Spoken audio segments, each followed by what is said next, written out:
right, guys. So I ended up doing the trade. So I ended up trading like about $400 to $500 worth of games on a good day, worth of games that I had laying around that I had not even played or touched in forever. But I traded them for pretty much a Donkey Kong cabinet that I've been wanting for a while to work on and kind of spruce up. So it's not doesn't have any of the artwork, but it has solid enough bones here to work on and get this figured out. So as you can see, right now what I'm going to figure out is pretty much figure out what's going on with it. So I got it as a project, hence why I only paid $400 bucks in a sense for it, $400 worth of games for it. These are fully working in really good condition, around between 1,000 and 1,200. Maybe if it's like a perfect condition, maybe $1,500 type of thing. So they're not like super expensive. Most of these run-of-the-mill ones are probably going between, for fully working, about 800 to 1,000 a lot of times, and depending on the condition. This one has a few dings here and there. You can see some of the MDF stuff. What I'm going to do is I'm going to keep this as original as possible. I'm not going to make it like a super gem quality one, but it'll probably be worth like about maybe just under 1,000 once I cleaned up the cabinet, right? But I mainly got it just for me and to run all of the old Nintendo board setups that are on a single monitor. So I have issues with the monitor. When you turn it on, it gets me weird things going on. And sometimes the game will boot and not boot. And so this was originally a Donkey Kong cabinet, and you know, it kind of fits the design style. So it is a DK. This is like one of the last revisions they did. So serial number 54420. And TKG4 is like the last revision they did for these. They ran on a 2-board setup. Some of the earlier were on a 4-board setup. I don't know if the power supplies were different. I think the later revisions have this type of power supply in there that just plug in. But regardless, it was later on converted in its life to an actual Versus cabinet. The MGS, that stands for Upright Versus. So this was an actual Versus cabinet, and it had the conversion to the Mario Brothers Versus. And it's the original Mario board in there, with the Versus unit system in there, or the dual system really, with the ROMs for Mario. And so sometimes it'll work and it'll boot up and I can hear the game working, but it will never, the graphics are really bad. And I thought maybe, because it has it has like a CPU and a CPU or whatever in there, and so I thought maybe the 170, the garbled graphics is the Mario board, but I ended up removing my play choice, and I ended up disconnecting my play choices, one of the monitor's video signal, so I could connect into the video signal into this monitor, because I know that this is fully working and the monitor still displays a garbled mess. So that lets me know that I need to adjust the monitor to get that situated. And so that lets me know that the Mario PCB is actually in perfect shape. There's nothing wrong with it. The only thing wrong with it, I think, is the power supply. So let's go ahead and do some testing. I figured I'd show you my PlayChoice 10. I've never really opened it. I mean, it's been working flawless now for almost a year and a half, almost going on 2 years since I got it. They did remove the original power supply and they put in one of these Suzo HAPS power supplies. So it's been very reliable, 0 issues. I've only opened this once to change out some of the games, but regardless, this thing is like super dialed in. It's really great. So I've never really had an opportunity to really open it much and go through it. But now that I got this DK, I figure I'll show you just to confirm what kind of garbled mess I'm getting. So let me go ahead and boot up. A little popping noise, that's the sound app doing that. Now normally, I don't have space to even go over there. So I get a pretty decent blue screen with almost 0 burn-in. So that's actually a really good sign. The burn-in is not that bad on that monitor, and that's usually how they look like. So I've got to figure out some adjustments. So here's the next step: is I'm gonna boot up this one, and so this one will send a nice clean signal that I know is really good. And so once it turns on, you see I get Zelda. And now that I have my top screen, now you can see that it does have some burn-in from Punch-Out. And you see the verses, and it's very light, but you can see it. And on that one, you see that it's just all out of whack. And I know it's working fine. So I know if I hook up the video signal back out, so that lets me know that that monitor has got some stuff going on. All right. So let me do another test. There we go. Managed to pull the little tab out. It was really stuck. So this is the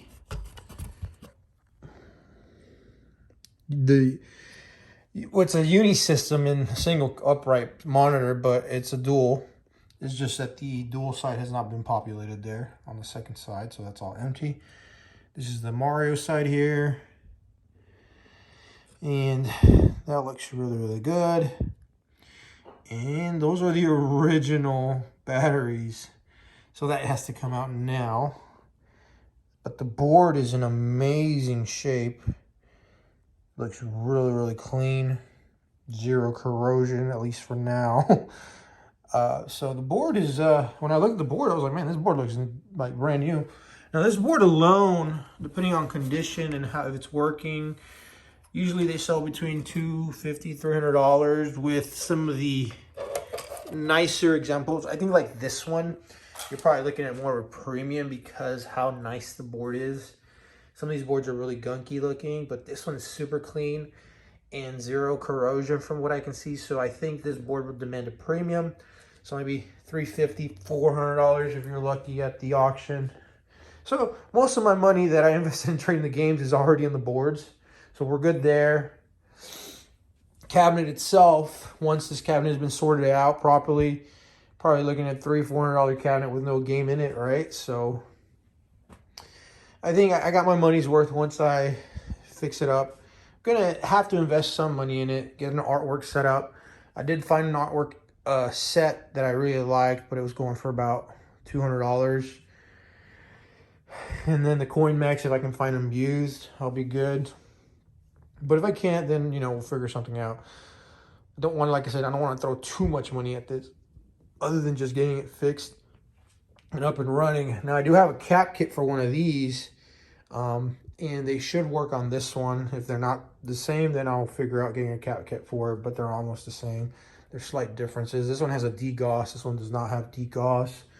This one has the inverter board up there. That's super common. This one does not have an inverter board here on the side. So I think the inversion is done on the it's probably done here on the neck board, I think.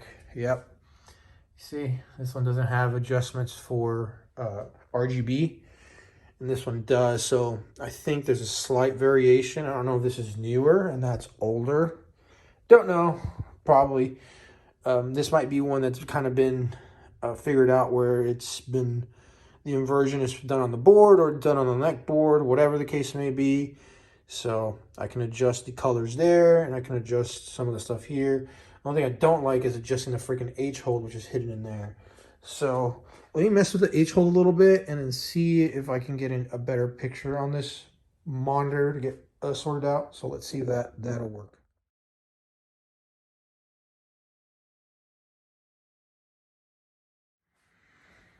All right, so I've done enough of my testing, put my PoiChoice back away. Finally got a chance to work on this a little bit more. So I've already removed the original power wire that is going to come out. It's losing some of the 12 volt and the 5 volt.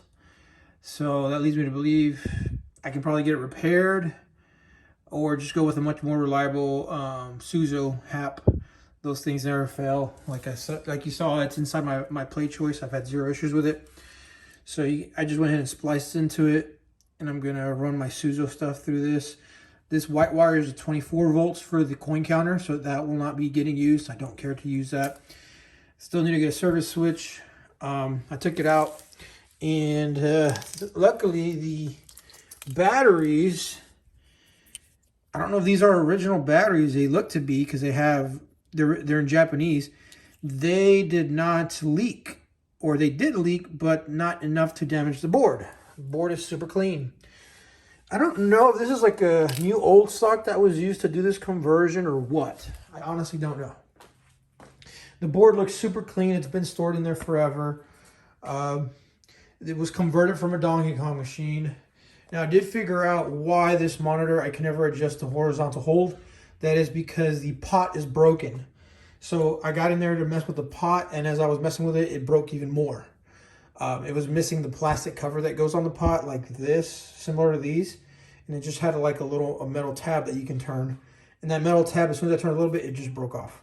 So that lets me know why I can't adjust this monitor at all. And so I'm going to go take this apart, take it out. And I'm actually sending it to my buddy that knows how to work on these, so he can do the cap kit on it as well and fix the pot, and just get it done. I'd rather just have it done. I could probably do it, but I don't want to, I don't know, me and CRTs, maybe I'll have to get to it, because my buddy that's working on these, he's going to move out of state by next year in the middle of the year. So I'm going to lose him, so I'm going to have to do it eventually on my own. But for now, I still have him. Make him do it. He's been doing it for a long time. But I figured I'd show you the cabinet. So it's not in the worst shape, honestly. I mean, it could do some cleanups here. Has all the original stuff on it. I don't know if these buttons are original. I don't know if this was supposed to be blue. I don't know. They look to be original buttons. They look like the right kind of buttons. This one has a little more resistance than this. It's pretty loose. Joysticks are original, 4-way joysticks. It is missing one of the coin mechs. I mean, it's missing, I think, both of the coin mechs, quite honestly. I don't think that's the original coin mech. I don't know. I don't think that is the original coin mech. That looks like a big MacGyver of a mess. So probably need coin mechs, and if I don't want to put coin mechs, I can probably put buttons to simulate coin and call it a day. You know, I don't really care for commercial use. If they want a commercial use, looks like it did have a lock bar here at one point. This side is not as bad either. I think only on one side there's a little bit of bubbling. Yeah, a little bit, but it's not too noticeable. What you can do with this is you can sand it out to even, throw in another like type of a shellac or something, a sealer of sorts. Once you level it again, the sealer will act like a bonding agent to kind of make it strong again, and then you can repaint the whole cabinet. That's a good option. It does have the original marquee for Versus Mario Brothers, which is really yellow, which is super common with these. But it is the original one, so that's cool. I'm probably going to go with a different version. I don't know if I want to keep it original Donkey Kong or do the full conversion to Mario, you know, paint it black and then go with the alternate artwork for the Mario style, or convert it back to Donkey Kong. Now, convert it back to Donkey Kong, I already found a control panel that a guy has that I can use to convert it, but I need the entire internals anyways. As far as any major damage, I think the worst damage is going to be that bottom corner. This one's pretty intact, but this one is pretty far gone here. There's several options I can do. I can seal it, or maybe develop, use like a cab corner thing there to hide the fact that it's missing.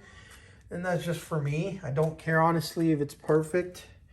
Like, I could get this all replaced, you know, this MDF replaced, but I'm going to go with brand new molding here. That'll be fine. This original stuff can get replaced pretty easily. This is really old and falling apart. This is not the original marquee. Probably like a plexi or something. I can get another plexi. I can probably get the full kit for this cabinet if I want to go full Mario Brothers for about $200, $250, or find somebody to print them out for me so the vinyl, so I can attach it to the cabinet. I probably might go with the repaint, fix some of the side issues.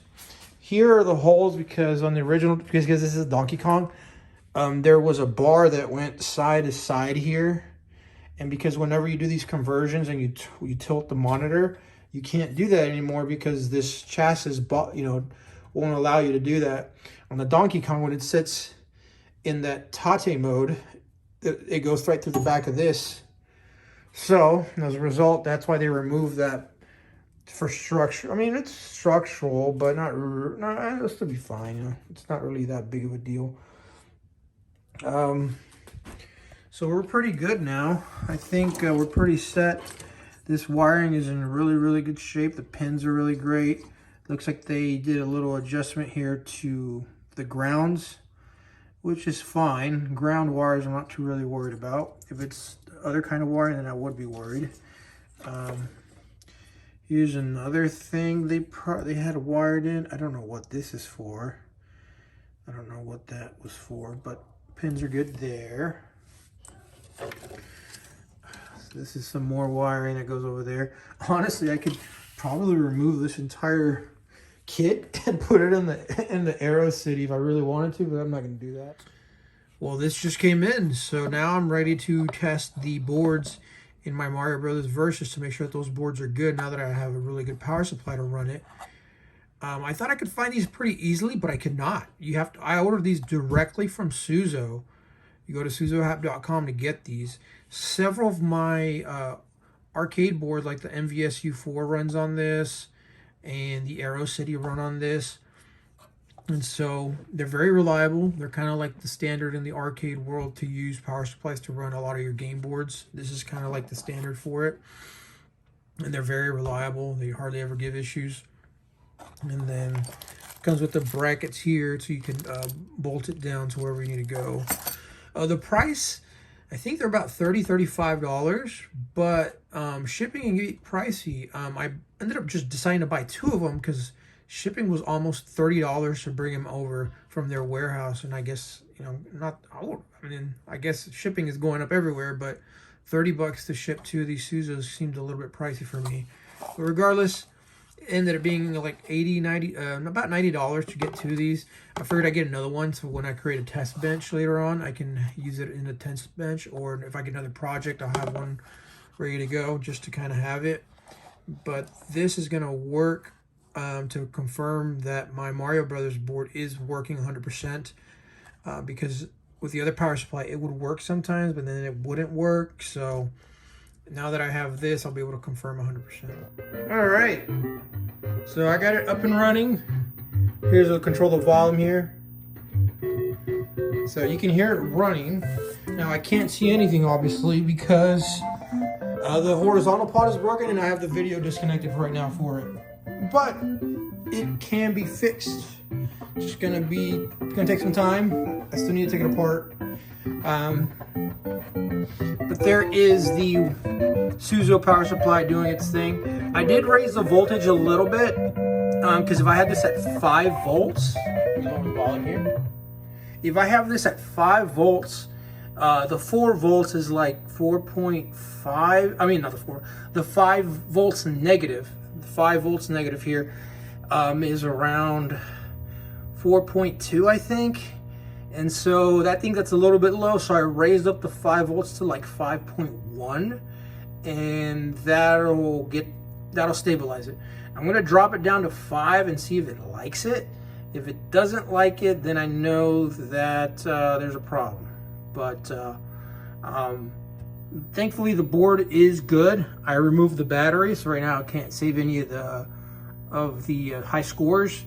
But thankfully the batteries, even though they were bad, there's no problem there with that. Went ahead and cleaned the inside there. It was a little dirty, but it cleaned out pretty good in there. Like I said, the wiring isn't too bad. It's just missing stuff. It's missing the service switch, and it's missing the actual coin mechs, and then the monitor needs to get restored. So I mean, it needs a little bit of work, but it'll be fine. It'll be one to restore. I'm not gonna do a full restoration on it, but I'll do a partial restoration just to enjoy it and get it up and running again. But it looks, this is really good. This is a really good sign, because the most expensive part is going to be this. Nowadays, you want to get a Donkey Kong board, $300, $400. This Versus Mario is about $300, $400. So at least I know I don't have to spend that money on getting another board or converting it into like a FPGA type of solution, which is also an option. But I can keep original hardware, or I can substitute different hardware and splice it in if I really want to. That's another option, because I can run any joystick and 2-button game on this thing, which is a good option to run different games if I want down the road. I'll see about doing that. I'm not 100% sure if I'm going to do that for sure yet, but Suzo made the board happy, so now it's getting right voltages. There's no issues there. The isolation transformers are working fine, and the monitor just needs adjustments and recap and a new pot for horizontal, and we'll be good to go. Luckily, this is a small monitor, so it's easy to take off compared to these beasts over here that are a lot bigger and heavier, and I'm always scared taking them apart. But this, easy take off, get up and running. So let's see what happens next.